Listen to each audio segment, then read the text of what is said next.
Welcome, everybody. My name is Matea Peter, and I'm one of the directors of the Center for Global Law and Governance, together with Dr. Adam Bauer, who's also with us today and might sort of join in later on with some questions as well.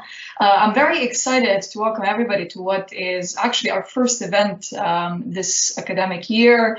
We're still virtual, and it's not the best setting to welcome both our chair today, Filippo Buranelli, and the rest of the experts that will be discussing populism and regionalism.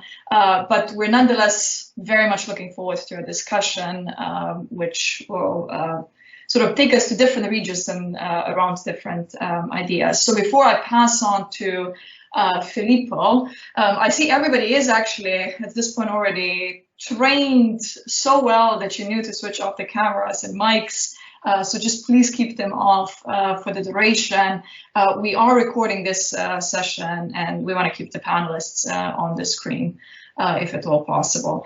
I'll let Filippo sort of talk through kind of other proceeding rules, but I just wanted to invite everybody. We have an exciting semester of events coming up. So I wanted to invite everybody to other events we're organizing for next week. We're already doing a roundtable on banning space weapons on Tuesday at 5 p.m. So if you're interested in that topic, do look up how to sign up. They're posted on our Twitter and website, as well as through sort of regular communications at St. Andrews if you're from St. Andrews. That's it for me. I'll switch off my camera and pass on to the experts on the topic of populism and regionalism, and I'm really looking forward to hearing your thoughts on the topic. Thank you. Filippo, on to you. Thank you so very much, Matea, and of course also thank you to Adam and CGLG for giving me this very prestigious chance to chair and navigate this first event of the semester for CGLG. It's a great honor and privilege, and I would also like to share this with Jenny Halley, who assisted us in setting up the event from an IT and admin perspective. And of course, you, the audience who are here with us today, and the speakers as well. As Matea just said, the event is being recorded. So again, a recording will be available in the future days and weeks. And let me now just start entering the very substance of this event on populism and regionalism. I can think of few terms that at present, given the present day status of global governance, are more prominent and fundamental and pivotal in today's international relations. This is because both terms pertain very much to what we have known so far as the liberal international order, right? Populism is often described or seen or analyzed as one of the fundamental challenges to this international liberal order, and is seen as a disruptive force, a force that more often than not is framed in terms of disruption and disorder, but perhaps, as we will hear today, is not always the case. And again, I'm anticipating some of the broader themes we're going to touch on today. On the other hand, we also have regionalism in the event today. And regionalism, again, is often associated, for good or bad, to the liberal international order, because in broad debates on the role of, on the future of global governance, regionalism is seen as one of those forces that somehow will challenge or undermine the alleged universality and uniformity of the liberal project towards the creation of a more pluralist and communitarian world order, in which different cultures and understandings of order will insist and develop. So to have the chance today to discuss these two terms and these two concepts and the way in which they operate and reinforce each other is indeed fundamental and timely. So let me now introduce our distinguished speakers for today. I will start with Agnese Pacciardi, who is a doctoral student in political science at Lund University in Sweden. She holds a master's degree in international security studies at Sant'Anna School of Advanced Studies in Pisa and the University of Trento. Her main publication in Contestations of the Liberal International Order, a populist script of regional cooperation, published by Cambridge University Press this year. The second speaker is Professor Fredrik Söderbaum, Professor of Peace and Development Research at the School of Global Studies in Gothenburg, Sweden, and a Senior Associate Research Fellow at the United Nations University Comparative Regional Integration Studies in Bruges, Belgium. His most recent authored and co-authored books include Contestation of the Liberal Order and Rethinking Regionalism with Palgrave Macmillan 2016. Our third speaker today is Dr. Kilian Spandler, a researcher at the School of Global Studies, University of Gothenburg, Sweden. His work explores the conditions of global and regional governance, and he has extensive expertise in Southeast Asian regionalism. Kilian is the author of Regional Organizations in International Society, ASEAN, the EU, and the Politics of Normative Arguing, published by Palgrave in 2018, and one of the co-authors, as well as Agnese and Fredrik, of Contestations of the Liberal International Order. Last but not least, our discussion today is Dr. Melisa Deciancio, Senior Fellow Research at the University of Münster and Research Fellow at the National Scientific and Research Council of Argentina, based in the Department of International Relations at FLACSO, Buenos Aires. Melisa holds a Master in International Relations and Negotiations and a PhD in Social Sciences from FLACSO, Argentina. Her research is focused on the areas of international relations theory, Latin American foreign policy, and global governance. So before handing over to the speakers, I would like to mention a couple of things. So first, the plan of the event. So after handing over to Fred, who will introduce the general terms for discussion today, Agnese and Kilian will deliver a presentation that will serve as the basis for our discussion later on. After the presentation, which will last around 15 minutes, Melisa will offer her thoughts, discussion points and questions, not just to the speakers, of course, but also to the audience and to all of us in general, so that this event can be as inclusive and as interactive as possible. After that, I will perhaps chip in with a couple of additional remarks and then officially open up the floor for Q&A, comments, questions, and interventions. A couple of housekeeping rules and details. When it comes to posing questions or points to our speakers, please use the chat function and feel free to type up your questions. However, we also know that for different reasons, typing up your questions may be impossible or very difficult for you to do. So in case this is the case that applies to you, please do feel free to use the raise hand function in the Teams bar that you find on top of the software. Lastly, the event will terminate at 5:30 UK time. So without any further ado, I will pass on to Professor Söderbaum for an introduction to the topic for today. Thank you, Fred, for being with us. Thank you. Thanks very much to you, Filippo, and the organizers for inviting us to this exciting seminar. We're very happy to be here. I will then introduce the team and our work on populism in a few minutes time, and then hand over to Agnese and Kilian. I just want to begin with a personal note that St. Andrews is close at heart to me personally. And it's not because I play golf. It's instead related very much to my close personal relationship to Professor Ian Taylor, who was a professor in the School of International Relations and tragically passed away before the summer.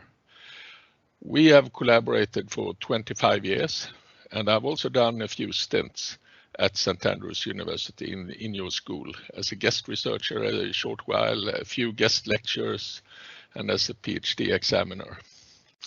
So I have this relationship to Ian. Ian was an amazing friend and a hero in African politics.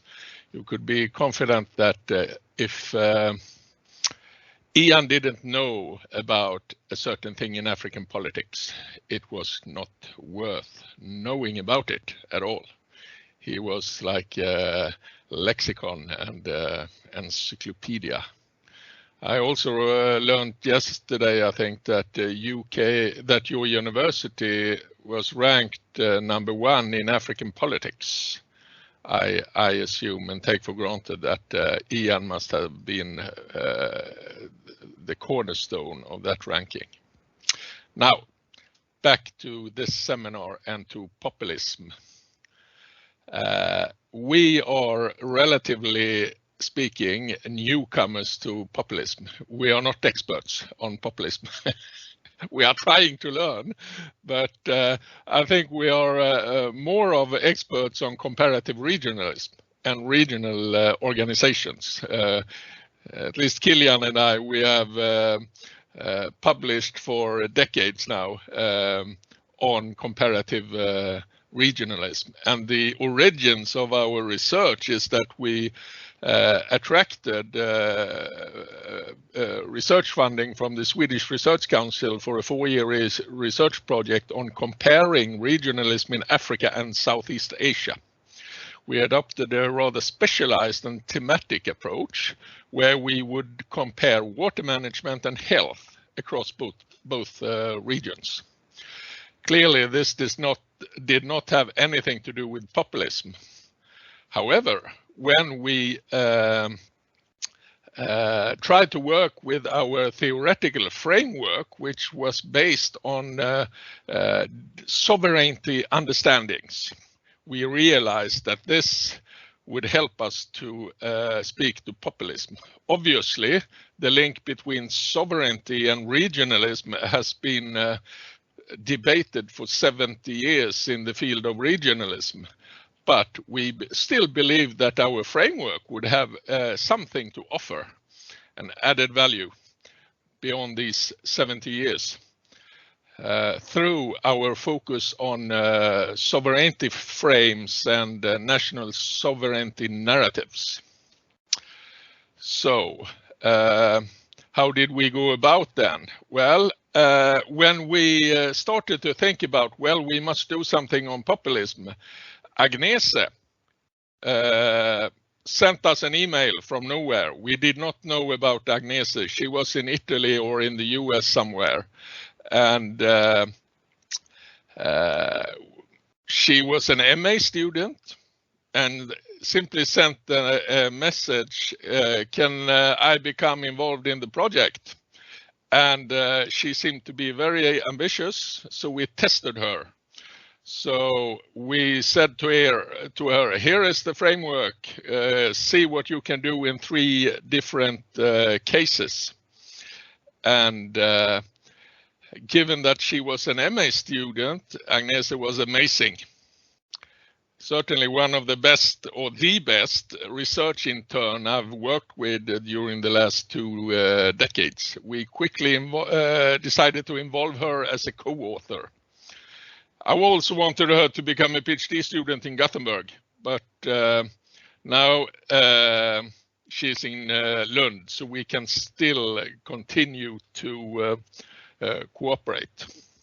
Now, of course, there is an extremely rich literature on populism, but most of it is focused on the domestic instead of the international dimensions. And our attempt is to deal with this international dimension. And we find our niche in that we focus particularly on how populists cooperate and how they engage or disengage in IOs and in the liberal international order by looking at their foreign policy frames. We could also say that although there is a bit of growing research on this topic, most previous research is nearly always case-based, and therefore we wanted to deliberately engage in comparison. What else? I can finalize here with a few words on the book that was mentioned. We began working with the expectation that we would produce a journal article, but we realized after a while that that a mini book, a short book, would be a much better format for it. And although our target audience is the academic community at large, we should mention that we at the same time wanted to address scholars connected to the enormous research program in Berlin, the Scripts. The Scripts contestation of the liberal script, a consortium of academic institutions in Berlin. And I often mention that it's rather impressive to have a program worth 50 million euro, which is their budget. And so they can do quite a lot. And our use of the script, we talk about the populist script, right? That speaks to this community, which is led by Michael Soren and Tanja Börsel. And that also explains why we wanted to get into the series, the Cambridge Element series, edited among others by Tanja Börsel. So now in our second step beyond the mini book, we will cooperate more closely with the scripts and the people in Berlin, and look particularly on the effects of populism for IOs. We will also expand our sample beyond the 3 cases in the mini book. Okay, but with this said, I hand over to Agnese, please.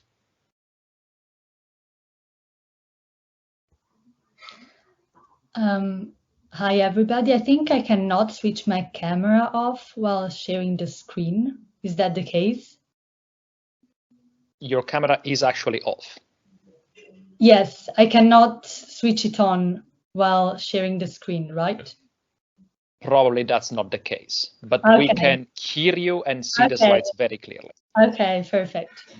So thank you, Fred, and thank you, Filippo, and good afternoon, everybody. So let me start with the premise that stands at the basis of our roundtable today.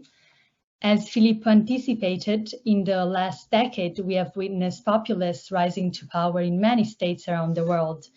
And this has been seen by most of the literature as a threat to the liberal international order, as populists are generally considered to be inward-looking, nationalists, and as they place great value on sovereignty and national identity. Let's think, for instance, about Trump's slogan, America First, or Brexit slogans about taking back control, just to think about some of the most illustrative and obvious examples. So these examples might lead us to think that populist governments are against any form of international or regional cooperation, but this is actually not the case. In fact, empirically, what we have seen is that actually many populist governments do engage quite often with both regional and international organizations in various ways. But the thing is that debates in international relations on the contestation of the liberal international order haven't managed to make sense of these so far, because they have largely remained on the structural level of explanation, and they have largely disregarded domestic politics. So in our opinion, what we need to do is look precisely at domestic politics, because unless the black box of the state is unpacked, unless we look really at domestic politics, we will fail to understand how internal political mechanisms shape contestation at the international level. So our main argument here is that populist leaders are not anti-internationalists per se, but in fact ascribe a positive value to certain forms of international cooperation, especially regional mechanisms that are malleable to their preferences. So from this realization, we derived our main research question, asking how do populist leaders frame regional cooperation, and what then are their preferences regarding its institutional forms? And in order to answer this question, we need first to be clear about the meaning of populism, especially in its international dimensions. We posit ourselves within that strand of the literature that considers populism as a political strategy that relies on three concepts: the people, the elite, and the popular will. Both the people and the elite can take a transnationalist identity. And this is very important because it tells us that populism must not be studied only at the national level, but can and need to take also an international dimension. Therefore, in this sense, populist leaders frame international politics according to these logics by interpreting international cooperation through this people versus elite antagonism and the notion of the leader as the representative of the popular will. So starting from the premise that populist leaders are not against international regional cooperation, we have created three populist framings of regional cooperation. So on the one hand, we have anti-liberalism, meaning that when they engage in international regional cooperation, they do so by rejecting specific aspects of the liberal international order, multi-layered and threatened identity, which means that populist leaders legitimate themselves by reference to the people, which is a multi-layered community threatened in its identity by the elites, and popular sovereignty. And framing regionalism according to populist strategy predisposes populist governments towards three core institutional preferences. We have leader-driven formats, which means that populist governments maintain a preference for regional institutions that are loosely structured. Political symbolism, which means that when populists engage in regional cooperation, they do so also for performative purposes, and a la carte cooperation, meaning that populist leaders decide to cooperate in those fields that reinforce their domestic political strategies. In order to empirically test how populist strategy shapes approaches to the international order in both Western and non-Western contexts, we decided to compare the foreign policy discourses of three leaders: the former president of Venezuela, Hugo Chavez, the current president of Hungary, Viktor Orbán, and the current president of the Philippines, Rodrigo Duterte. And one of the reasons for choosing three different yet similar cases is that we wanted to combine variations regarding ideological orientation. So we wanted to have both right-wing and left-wing populist governments and geographical location. We have Europe, America, and Asia. So by analyzing this leader's speech and official declaration, we found out that when they do engage in regional or international cooperation, while there are, of course, important differences which can in part be explained by the respective leaders' ideological leanings, they engage in regional and international cooperation following the particular framings and preferences that I have previously illustrated. Now, with this slide, I just want to briefly illustrate some of the empirical findings, just to give you an idea of how our framings can be operationalized and how we did so with our case studies. For instance, if we look at anti-liberalism, we see that for Orbán, anti-liberalism means basically illiberal democracy, which is pitted against political liberalism, which is represented by Western Europe and its liberal ideas of democracy and good governance, whereas for Chavez, anti-liberalism means anti-imperialism and anti-hegemonism, which is pitted against economic liberalism and liberal internationalism represented mostly by the United States. And for Duterte, on the other hand, anti-liberalism means anti-cosmopolitanism, which is pitted against political liberalism and liberal internationalism, this time represented by the United States, but also the United Nations. Or another example can be popular sovereignty. For Orbán, popular sovereignty means that Europe is the home of nations, so a strong Europe can be attained only with strong member states. Whereas for Chavez, popular sovereignty means regionalism for the people of Latin America, which means cooperation to preserve independence against neo-colonial forces. And for Duterte, it means a people-oriented community and cooperation, also in his case, to preserve autonomy and to empower the people of ASEAN member states. And then we did the same thing with institutional preferences, which I'm not going to go into details right now, but we can perhaps discuss this further in the discussion later on. And I will hand it over to Kilian. So I will mute myself. All right, thank you. And thanks also, of course, to Filippo and Adam and Mattea for the invitation to participate in this roundtable today. I wish I could be in St. Andrews, of course. I fondly remember being there with you, Filippo, a couple of years ago, thanks to your kind invitation and organization of a workshop. 4 years ago. Oh my God. But this will have to do. And of course, it's a great opportunity to have this in such an inclusive format. So allow me to just build upon what Agnese has said by drawing out some broader implications of our research, also of ongoing research beyond the book for global governance at large. And as Agnese has said, the original impetus of our work has been to understand why this backlash thesis of, populism as being a challenge to the so-called liberal international order and as undermining international organizations is not really borne out firmly by the empirical evidence, and we have these obvious signs of continued multilateral engagement by populist-led governments. And in order to make sense of these complexities, we think that the next piece of the puzzle, at least for us, would be to look more into the international organization side of the coin. So we have looked into foreign policies and the framings and preferences of leaders.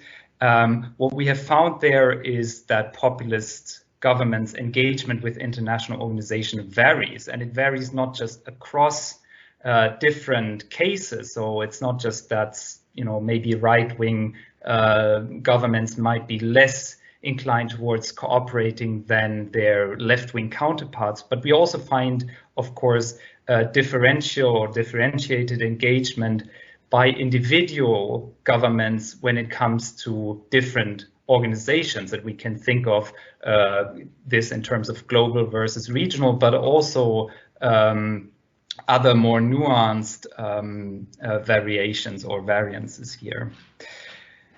We also know from our past research that populist leaders' perceptions of international organizations emphasize this aspect of identity politics and the notion of popular sovereignty over the ability of these organizations to provide public goods or services and to enable joint problem solving.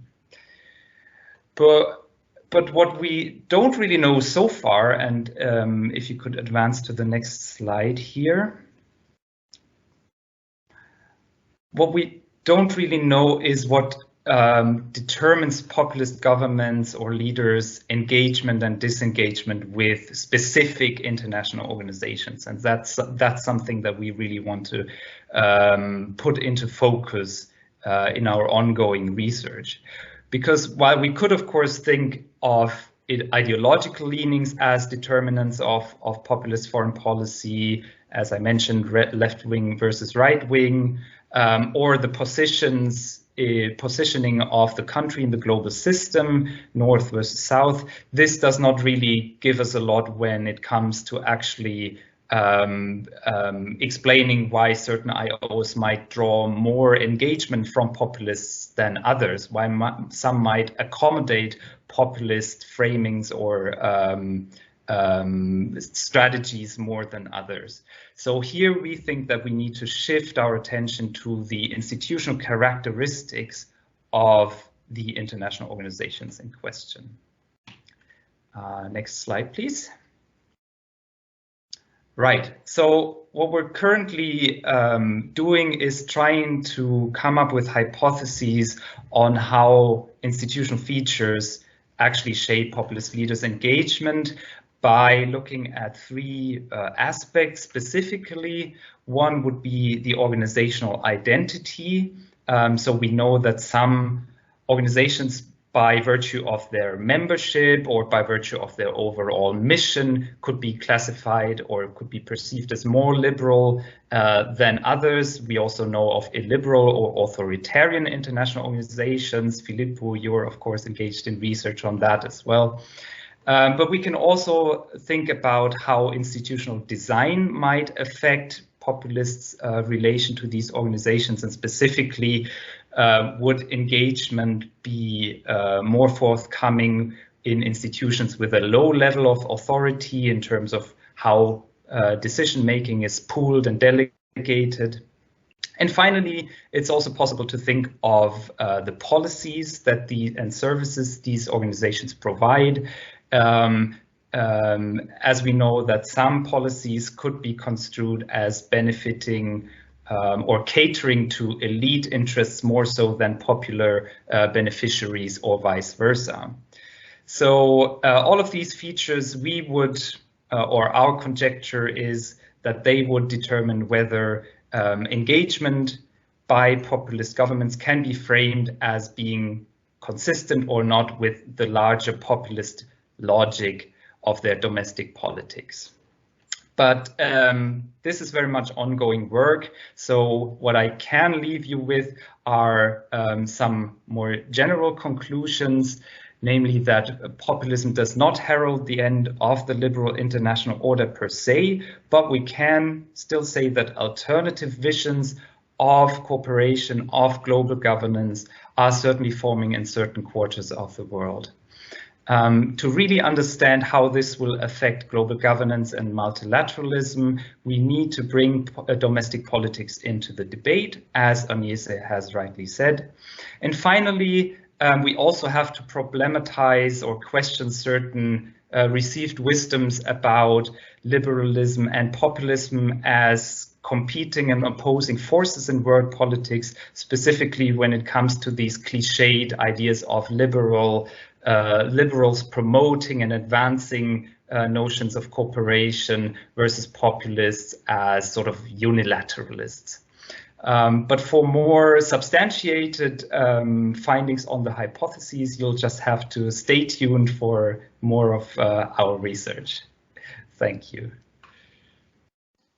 And we will certainly and gladly do, Kilian, Fred, and Agnese. Thank you so much for this presentation, but also for allowing us to know a little bit more about really the tensions and the structural forces that somehow are shaping these dynamics that you have just identified. It's a very complex world out there.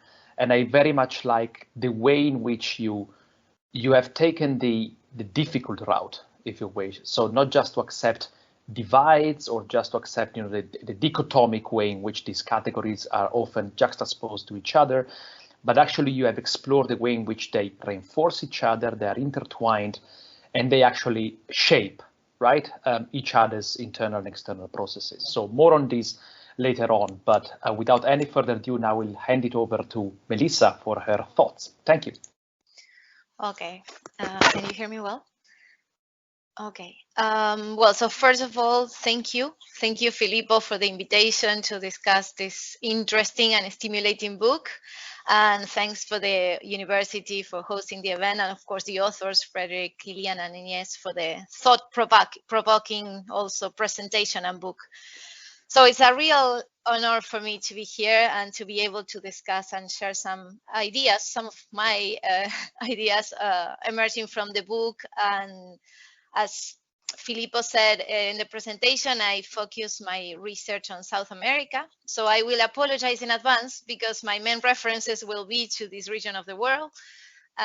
This is the area I'm specialized and where I think I can bring some at least a little bit of food of thought and add to the expertise you all have in these and other regions of the world. Let me say it's quite hard and embarrassing to be talking about regionalism in front of Fredrik, but I will do my best. So my comments, of course, my dog is gonna bark at this moment, of course. So my comments will address some points emerging from the book, that open up some reflections for further research and exploration that we can discuss later or leave for future works. I hope I can make myself clear. And well, some of these reflections are actually quite connected to last Kilian presentation. So I think we are actually, it's good that we are thinking in the same track and the same line. So as Filippo introduced at the beginning and the authors have pointed out in their presentation, the book gives a comprehensive, detailed and thoughtful insight into how populist leaders in different regions of the world and with diverse backgrounds and contexts approached regional cooperation and delineated foreign policy strategies where cooperation was at the center. As they have explained and summarized, they analyze populist leaders' strategies for regional cooperation, identifying three frames. They are anti-liberal, this is what Agnese already said, but it's their anti-liberalism, the idea of a multi-layer and threatened identity, and the idea of popular sovereignty, and their different institutional preferences. With this, they mainly focus on opening the black box, as they already say, of the state to explore the role of domestic politics in the contestations to the LEO. And in line with this is they contribute to a broad range of debates within political science, regionalism, and international relations. And it is in this regard that I would like to address my first comments, or I will use them as a starting point.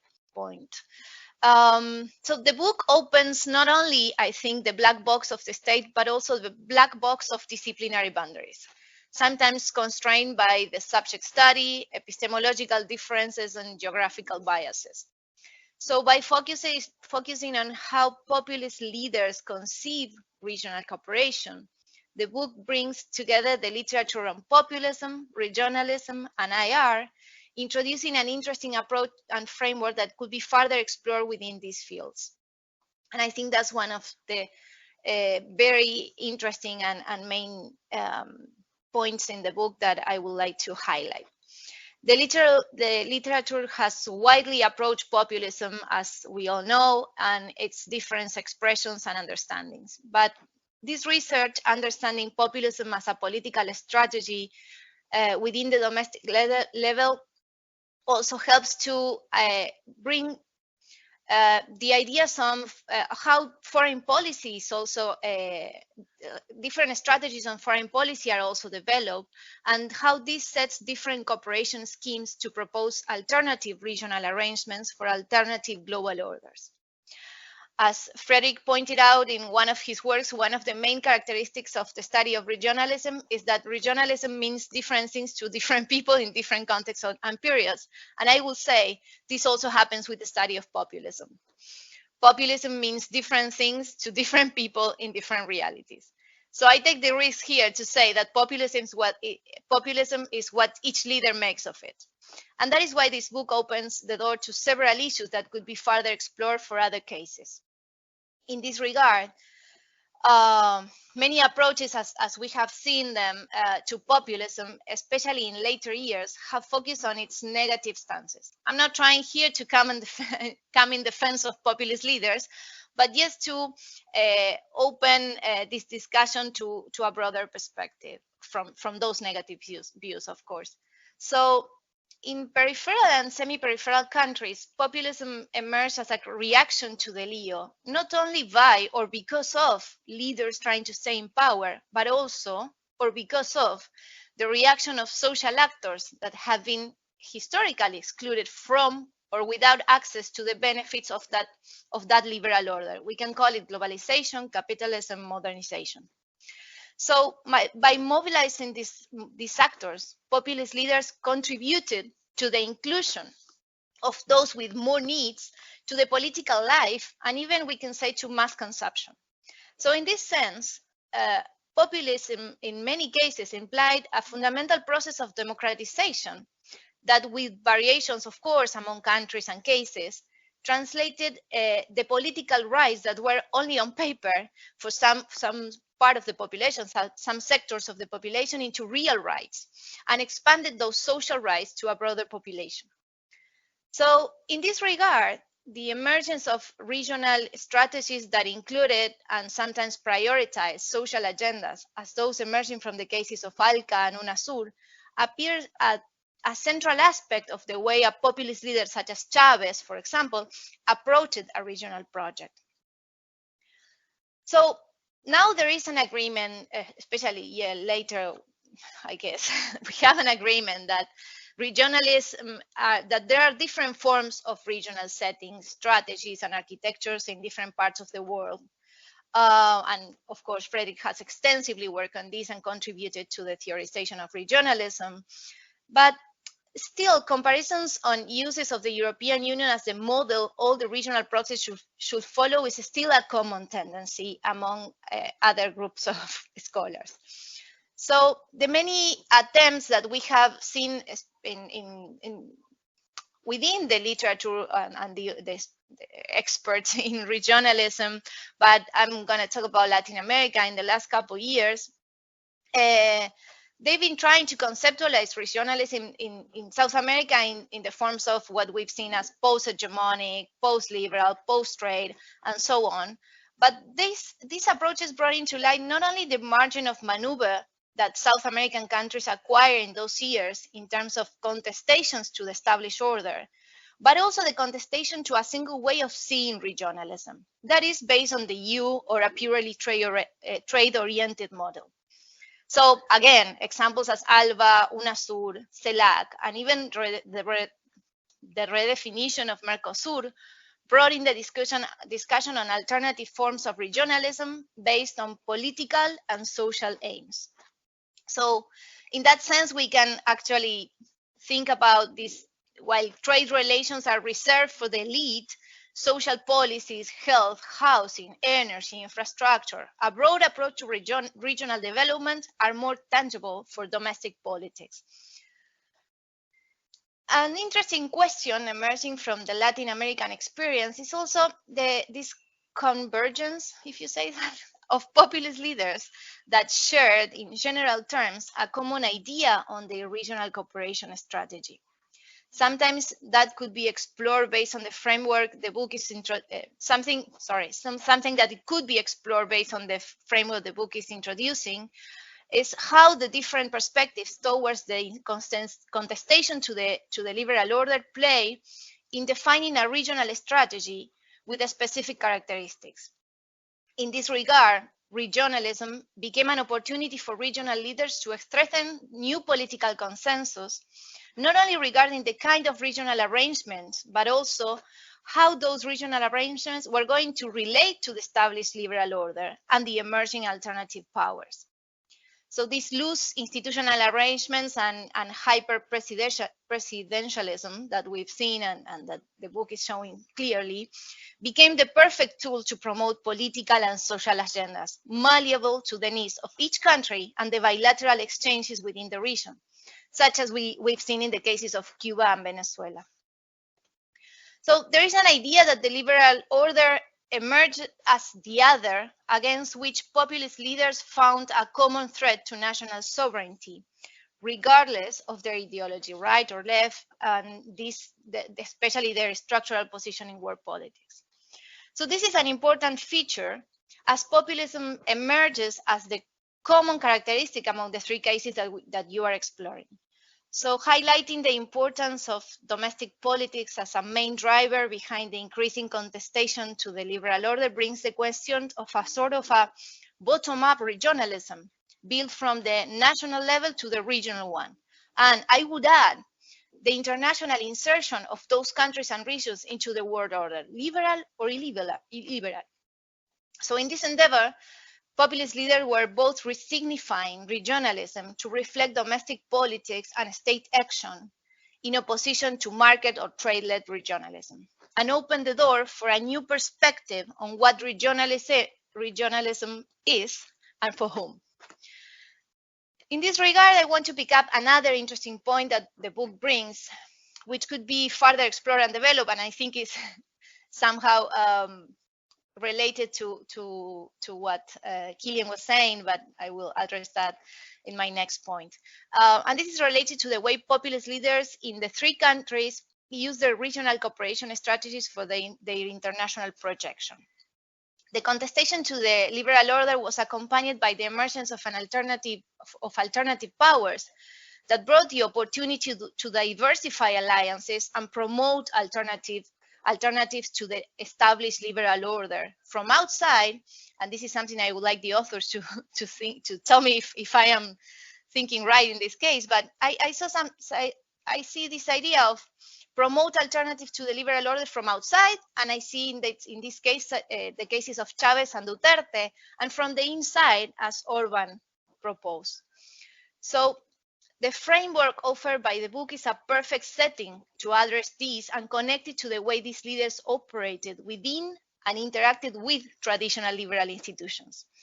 And I couldn't stop thinking about the case of Lula da Silva in this regard. Although many of these cases have been explored individually, expanding the comparative approach will add a lot to this discussion. Considering from where and for who the orders are constructed is a fundamental question that shapes preferences and the kind of international cooperation strategies adopted.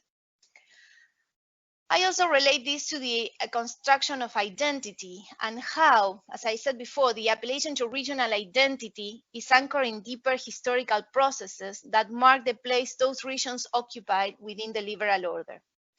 The other is not a blurry or undefined one. The other is a power that marked the history and trajectory of those countries. This is quite clear in the case of the US and Venezuela, of the US in Venezuela and the Philippines. And here, this is something that I am also curious about if you see it this way. In the case of Hungary, it seems to be different, as Orban was not trying to go against the EU, but against the kind of Europe that it was being built. So his contestation was to the design of the project, not the project itself. So he didn't rely, and I am not sure if I'm right in this, but on alternative major power, but he created one of his own within the system. In the case of Chavez and Duterte, the cooperation with alternative powers, let's say China, Russia, or even Iran, in the case of Chavez, were a fundamental factor in the margin of maneuver they acquired to raise their voice against the historical presence of the US in those regions. So what kind of order they were trying to build? And also, it was an alternative regional order, but with global allies, and how that play, I think, is an interesting thing to explore. Another interesting question emerging from the book and worth exploring is the role that the other leaders within the region have in strengthening or constraining the capacity of one leader to talk in the name of the region in their crusade against the liberal order. Populist leaders base their regional cooperation strategies on other actors with their interests, their own interests and preferences, both domestically and internationally. So, as the main example of this, of course, I think the limitations and tensions emerging from the regional project that Chavez and Lula had for Latin America. This was also reflected in their contestation to the liberal order and each leader's perspective on how to participate in that order. Although the idea of common values, identity, and history were present with different styles in both cases, we can identify an idea of a sort of autonomous regionalism, where contestations to the liberal order were selective depending on the actor. So in this regard, the impetus to project Brazilian presence in the traditional liberal international organization was a critical issue that differentiated both leaders. Not only regarding their perspective and their vision on the liberal order, but also the regional project that resulted from that. So as such, we need more studies on the liberal order from the perspective of peripheral and semi-peripheral countries, and that's why I also celebrate the work the authors have done. Proposals for alternative orders are usually underexplored by the literature, let me say the Western literature, and in fact, Latin America has been slightly addressed within the debates on the liberal order. However, as Seeking has shown and others have shown, Latin America has been a key actor in delineating frameworks such as, for example, the Universal Declaration of Human Rights.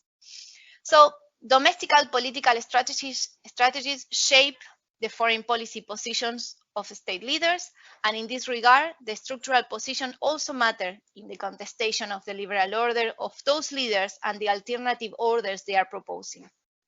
As the research points out, domestic politics and legitimation are important drivers of populist leaders that promote regional cooperation, challenging the liberal order.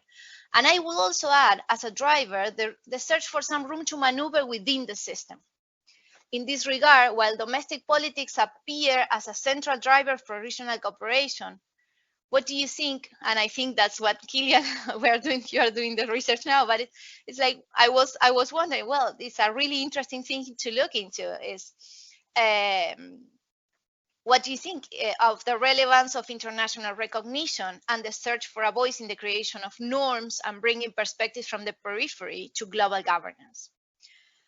So this is one last question that I've been also playing with for the last couple of years, especially after what happened in the region, is that at the end, I think that, and I will finish here with my, I hope not so messy comments. What we can ask the question here is, what is left from regionalism when these populist leaders are not at the center of the scene anymore? In this, as you may all know, Latin America has also had an interesting experience, and we're still struggling to know what kind of regionalism we have. So this is it. So thank you very much, and congratulations again for such a provoking and interesting book. And thank you, Melisa, for such a fantastic and provoking set of questions, discussions, and thoughts. I think it's absolutely relevant the way in which you connected the previous discussion to broader issues pertaining to marginalization, structural hierarchies, deficiencies, voicelessness of some of these actors within the mechanisms to ripe the fruits, right, of the liberal international order, and the way in which, of course, this theoretically, methodologically, and disciplinarily has often been reflected through processes of Eurocentrism and Eurocentric approaches to the study of regionalism. Two very quick points that I want to piggyback on before giving the speakers the chance to expand on some of your points and opening the floor to Q&A. First, I think, as you said, Melisa, it's very, very important for us today, but more broadly for the discipline of international relations and the field of comparative regionalism, to really start looking at these projects and narratives and identity and order-making processes, not as deviations or disease to cure, but actually as indigenous practices of order-making that perhaps, well, not really perhaps, but actually seriously clash with the established hegemonic narrative of the liberal international order. This, again, doesn't mean necessarily to condone everything that these leaders do, but it's somehow to denormativize our take on their order-making practices and to study them for what they are. And secondly, on your point on these, not just leaders, but I would actually say societies in general, because these leaders do also have legitimacy strategies, right, domestically. So it's not that they come out of nowhere. These leaders and the societies they represent also have leverage on what you said, Melisa, are these perceptions and feelings and predicaments of being excluded, being at the bottom of hierarchy, being at the periphery of liberal international order, if you buy the Wallersteinian distinction of core and periphery, right? And I had exactly the same thought when, during the presentation, one of the frames, especially one adopted in ALBA by Chavez and other members of ALBA, is anti-imperialism, right? And I was wondering, how can anti-imperialism be anti-liberalism? And this again shows how deep the tension is between really some of the discourses and the forces that are in play here. One would argue, of course, at a very superficial level, at least, that liberalism is everything but imperialist, right? Let's forbid imperialistic projections of power because we are liberal. And then we know that actually the liberal international order may actually be slightly less liberal than we may think or hope for.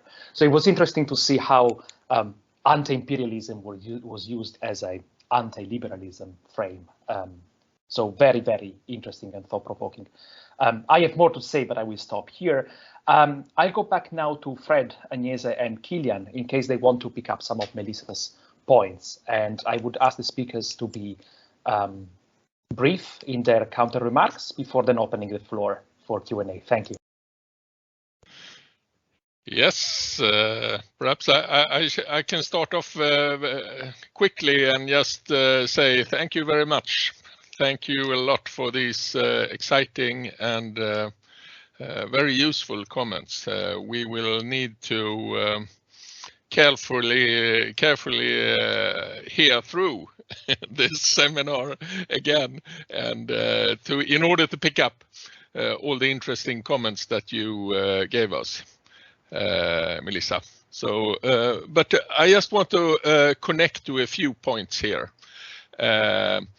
And the first point is also speaks back to what Filippo ended here with.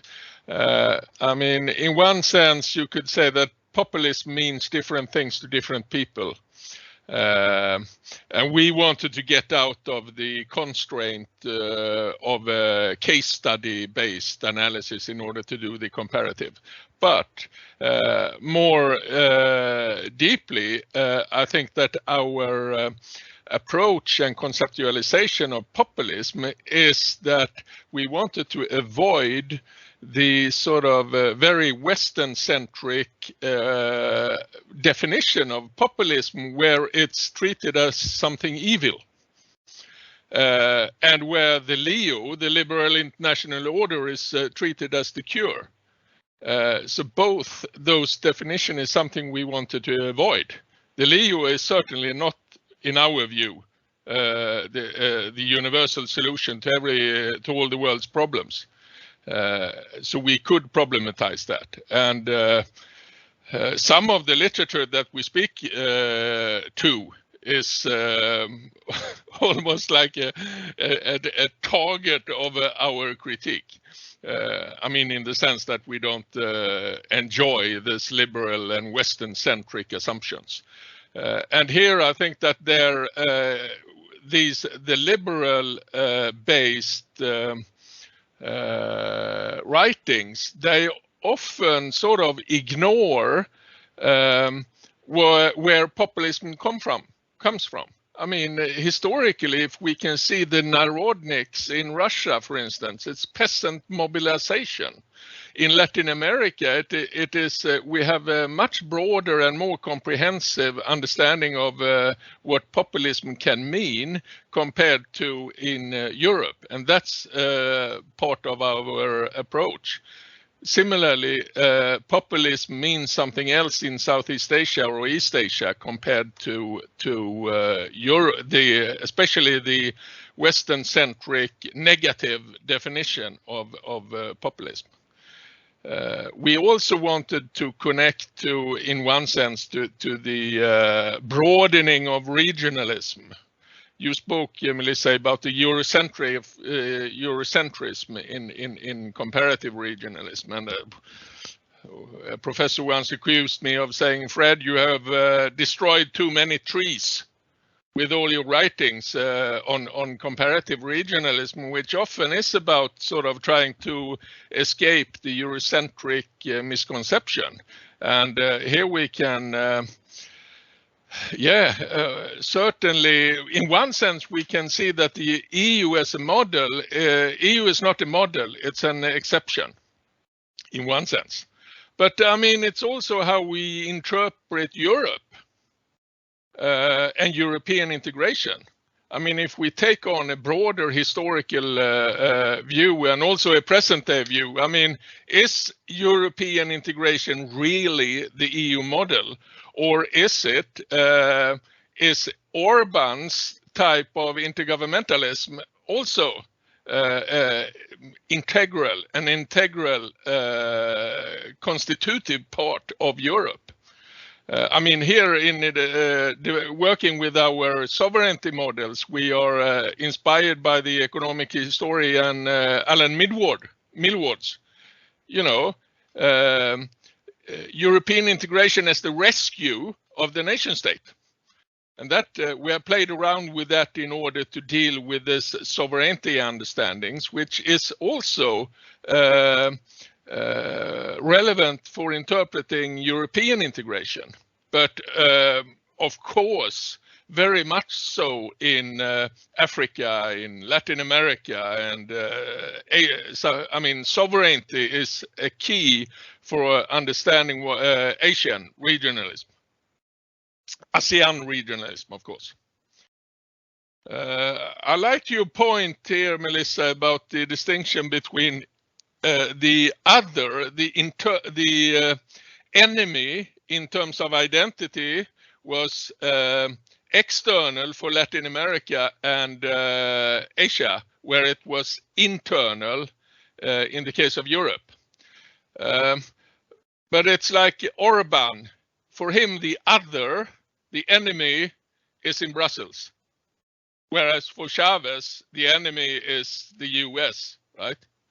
Or liberalism more broadly. So you can find the liberal in Hungary, even within the states. You know, this heated discussion with Soros, it's inside the state. Whereas the narrative is often, you know, for Duterte, it's like the evil is outside. I'll stop there. Thank you. Thanks again. Agnese, Kilian, if you want to elaborate on some of Melisa's points.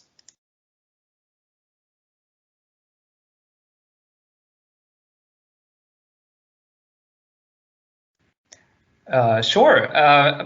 Though I have to say it's going to be extremely hard to follow up both on this extremely rich discussion and then also on Fred's response to that discussion. I was just really struck by many of the ways in which you were able to contextualize sort of our findings in broader sort of structural questions of hierarchy and systemic relationships that shape both how populism emerges and also how it materializes in different parts of the world. And I think it really, what our comparison really drove home for us was that populism being a strategy rather than any kind of coherent political program or platform can build on and advance a lot of different social agendas and emerge on the basis of very different grievances. So while sort of the form of the contestation is rather similar, it becomes, and that's what we try to show in the book, it becomes extremely hard to sort of normatively relate to these different manifestations of populism. At least, I mean, within the authors team here, we had very difficult discussions about how can we sort of evaluate these different dynamics without falling into the trap of, on the one hand, sort of tuning into this liberal angst that is currently so dominant in, say, the US-centric discourse on these matters, and on the other hand, sort of blindly endorsing anything populist in all of its forms. So I think Melisa's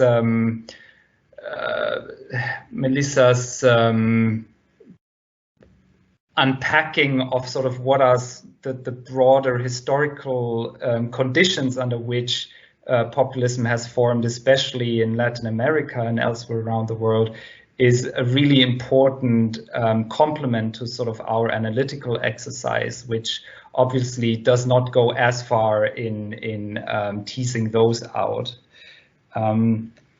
I was also, I really appreciated a point that you made sort of rather in a half sentence about what is the ultimate purpose of contesting the liberal international order through sort of populist framings or discourse.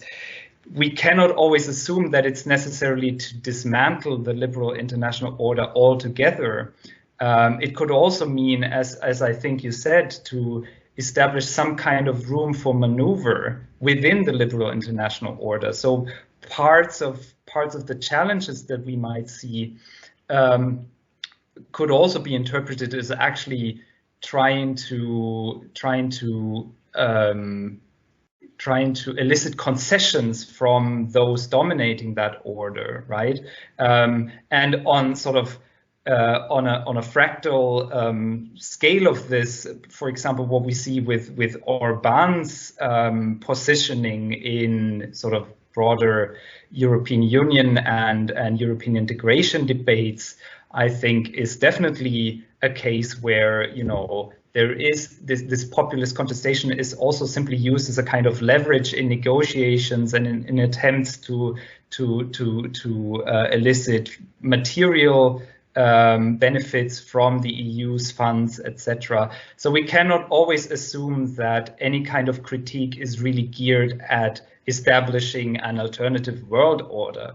But of course, on the other hand, these alternative projections and projects also exist. So this utopian potential that much of populism has had historically, and Fred has given a very brief sort of historical backgrounder on this, should not be discarded either. Yeah, and that's just, I mean, there was much more to talk about, but I'm going to leave it at that.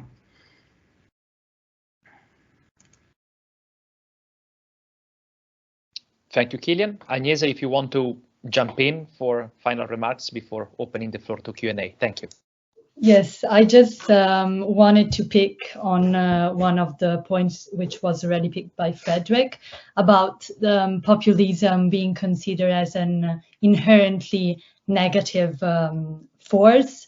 And I think that in the book, we really wanted to avoid adopting a normative stance on populism. Like, we didn't want it to be perceived that we were pitting bad populists against the good liberals, because, as you, Melisa, pointed out, and Fred pointed out, we do not want to claim that our return to the liberal ideas is desirable and it is what we need to face global challenges. I mean, we have seen that many liberal values cannot work today. So this was something that we did not intend.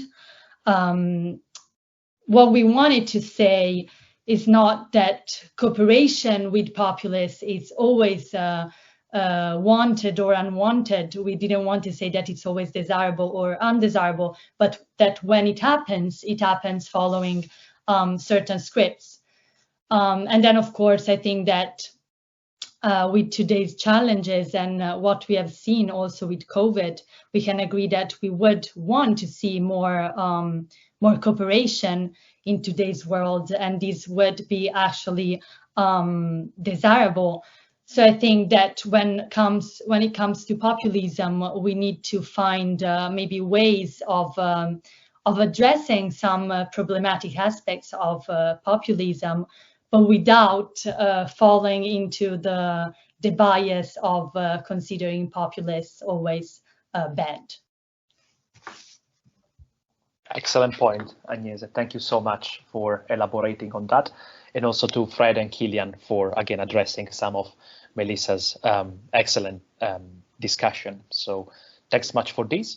I now open the floor to the audience for Q&A purposes. I can see already a couple of questions in the chat, so I will start with the two of them. They come from the co-directors of CGLG, actually. So the first one is from Adam. So he thanks you for the fascinating discussion. And he's asking the following: on the basis of your research, would you suggest that the EU should and can be more forceful in countering transgressive practices by member states like Hungary and Poland? For example, recently, some local governments in Eastern Poland have cancelled withdrawn so-called LGBT-free zones when faced with the loss of EU funds. Perhaps material concerns matter more than purportedly shared regional values, identities in some circumstances. And this is the first question. The second question is from Matteja. I'd been interested in knowing how do you account for the fact that the liberal order was, and to some extent is still, also contested from the center itself. I'm thinking especially whether the contestation from regional populist leaders during the period of the former US president was different than it is now. Does your research show whether the scripts change or not? So given that these are quite big and deep questions, I will start with these two. And then, of course, meanwhile, we still have a good 18 minutes, so I welcome more questions from the audience, and I also have a couple of points for clarifications later on. So I'll be rather offhanded here, so whoever wants to start and have the first go, please do kick off the discussion. Thank you very much for very relevant and also difficult questions in a way. Perhaps if I try to start to give an answer on the first, Kilian, are you able to answer the second, you think? Or if you give an answer on both? I have something on the first. Okay, well, I try. I start off with something on the first then. I think that, of course, it's very much sort of probably normatively desirable to try to regulate Hungary's violations and other country populist leaders' violations of human rights, for instance. And it's close at hand to sanction them, of course. However, it seems to, if we look at it from the populist viewpoint, a violation from Brussels strengthens their case. That's what they want. They want Brussels to emerge as the enemy, right? And that is the difficult point. Then is that the normal sort of punishment that is inherent in the liberal conceptualization, if you like, is that it will strengthen the populist case,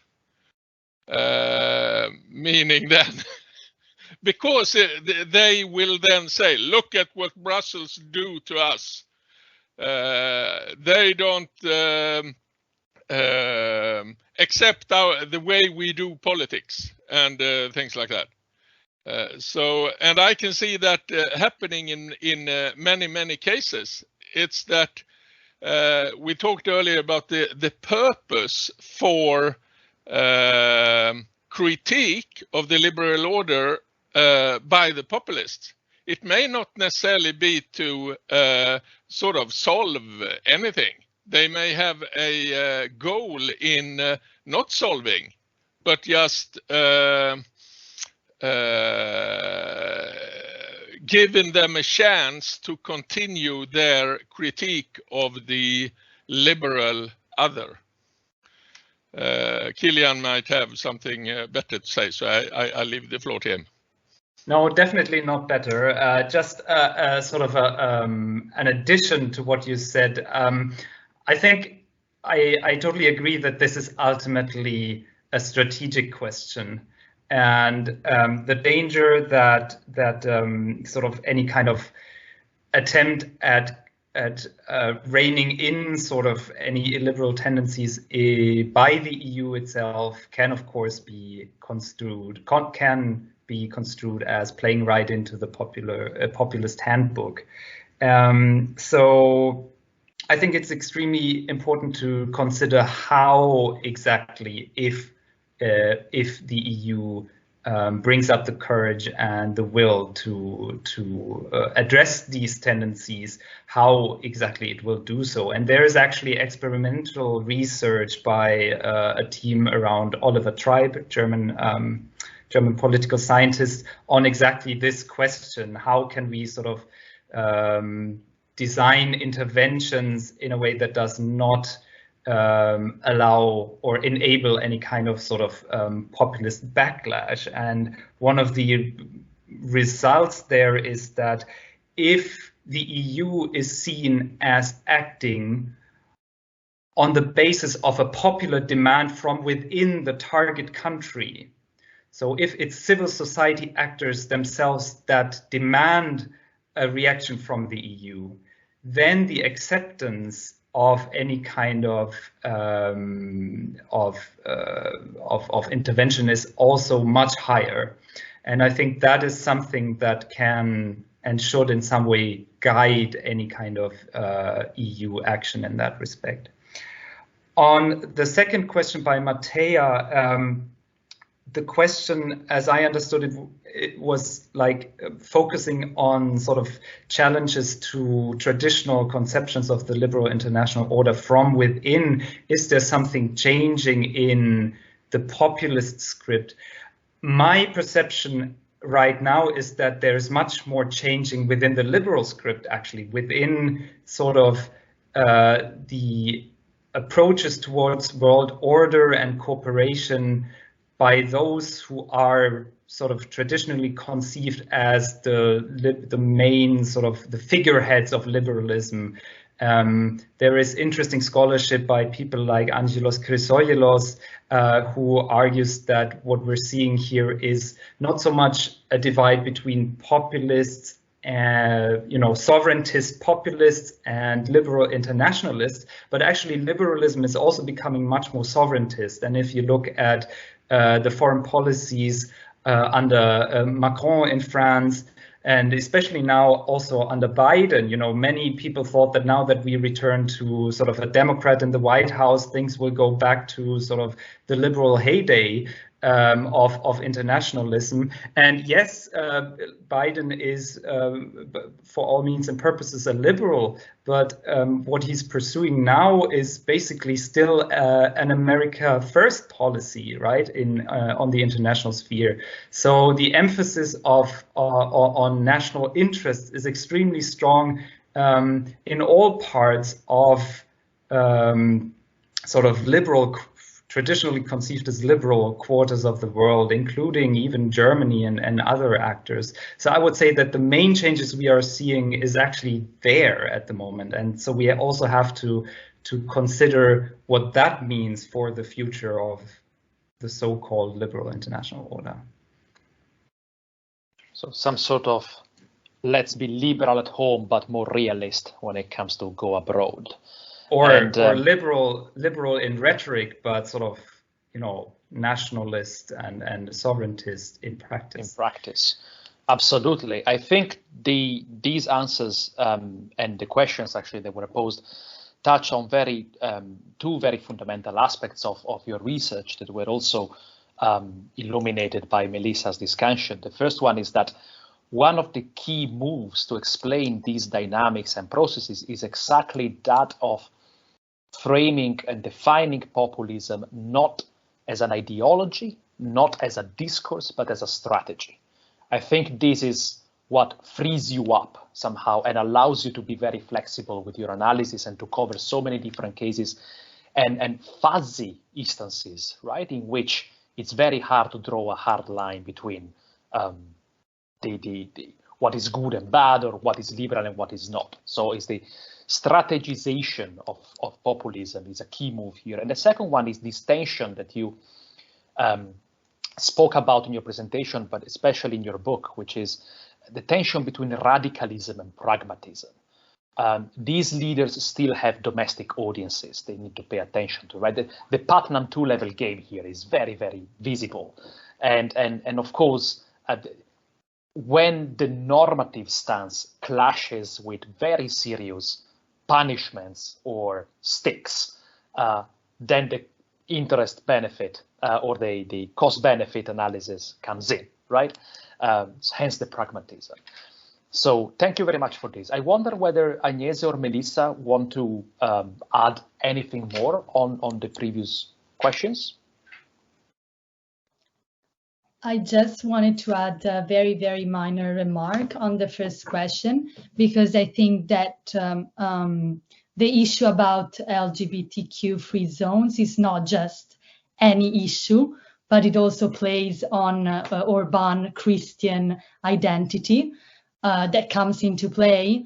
So as Fred was saying, by the European Union, by sanctioning and rightfully doing so, Orban, from his point of view, is actually strengthening his claim about these corrupted elites in Brussels that are amoral in a way and that want to corrupt the real roots of Europe, which according to Orban are Christian. So I think that that example is also particularly illustrative of how Orban perceives international cooperation and how he pits his values against Brussels elites. That's an excellent point, Agnese, because actually allows me to 7 minutes before the end of the event to use my privileges as chair and to actually pose a couple of questions. But I will start from your point, because religion and identity lead me to think of posing the following question, which is, what does populism mean for the territorial aspect of regionalism? I mean, Alba is certainly an extreme case of, not contiguous states or states that do not share borders forming a region organization. But I wonder whether somehow, apart from territorially contiguous communities or states, populism has the potential, quote unquote, to foster regional projects around other logics of organization of politics and legitimacy. Your point, Agnese, on religion is one of them. This idea of Europe as being white, Christian, it's very much endorsed, not just by Orban, but by Marine Le Pen, Matteo Salvini, the right wing in Austria, the Netherlands, and other parts of Europe. So this is less to do with territoriality, but more about other forms of identity that can facilitate processes of regionalization, if not regionalism. And the second question I have is, did you find in your research process any reference to each other among these three actors? Did Orban ever mention Duterte in justifying some of his policies? Or did Duterte ever evoked the anti-imperialist struggle of Chavez in any public display or interview? So this is more out of curiosity. And these are my last two questions. And then I will hand over to Mattei actually to close the event.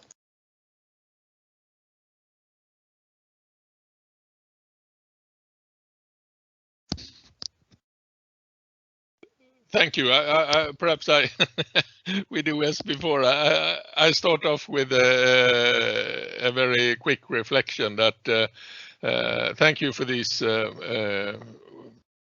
relevant questions, and they are important. And of course, religion and identity is key, Filippo. And so the question is, what does populism mean for territorial community? And I think that the identity dimension is really important. I mean, they want to construct the self vis-a-vis the other. And in, like we talked about in Hungary, the other can be a liberal inside the state. Whereas it's easier for Chavez to say that the other is the US or imperialism. So that creates a somewhat different logic. But I mean, if we look back at Orban, for instance. I mean, he understands that he cannot build an identity-based community in Europe. That's why he wants the Visegrad Group, where he can form the identity logic.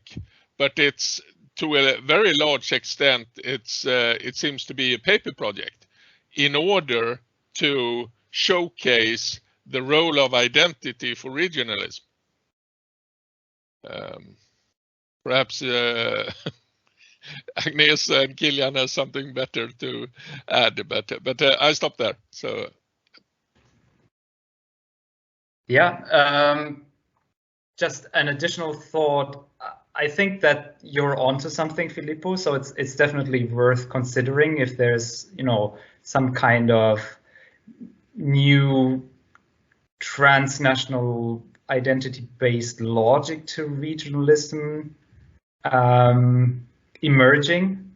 At the same time, just a cautionary note that, of course, these kinds of sort of identity markers or identity politics can often also be code for or hide more straightforward geopolitical interests, right? So we should not forget that beyond any kinds of invoking a common sort of cultural or historical trait in sort of Nuestra America or Latin America, Chavez also had additional reasons for keeping the US out of any kind of regional cooperation project.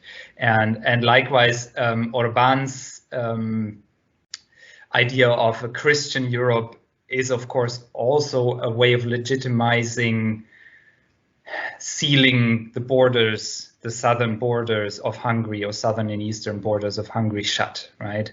And you could think of other geopolitical aspects when you think of Poland and its relation to Russia, etc. So I would say that we have to see those aspects in conjunction. Yeah. And then your second question, I mean, maybe Agnese can back me up here. I'm not aware of any cross references between those three cases, but of course that sort of on a broader scale, we definitely see some form of populist diffusion, if you will, between different populist actors. If you think about how Steve Bannon, coming from the US, has tried to form a network among European populist movements and parties, and if you think about sort of the chummy relationship between Trump and Bolsonaro for a long period of time, and how they try to basically mutually prop each other up and so on, and refer to each other's successes. That is definitely happening, I would say. Yeah. I agree with Kilian. Actually, it's a very interesting question. I have not found any direct reference to each other, but of course, I did not cover all potentially available speeches, so there might be some references out there. Indirectly, I'd say that they use some very similar rhetoric, even if they do not make any reference to one another, especially, for instance, I'm thinking about Chavez and the Duterte in their anti-US rhetoric. So there we can definitely see, with, of course, due differences, that there are indeed some similarities in the very rhetoric they use. But as for direct references, actually I've not found any. And perhaps one explanation of this is that they are from very different geographical contexts, and the speeches and declarations we have analyzed are from different organizations. So there are no, apart from the UN, but that was not like the focus of my empirical research. There are no overlaps, like these leaders belongs to different regional organizations. So perhaps if I would look at populist governments in Latin America, I would see, of course, references to one another, and of course the same would apply to ASEAN possibly, and of course with the European Union, as you were saying, with leaders in France or Italy or Austria or the Netherlands. Thank you so much. I wish we had a couple of extra hours actually to continue the discussion. It was so thought-provoking, fascinating and informing, but we are running out of time. So allow me to thank Fred, Kilian, Agnese and Melisa for really sharing these exceptionally interesting and fascinating research and comments and thoughts and insights on these. And let me just hand it over to Matteja to wrap up the event and also to give her the chance also to thank you all and remind the audience of the next event.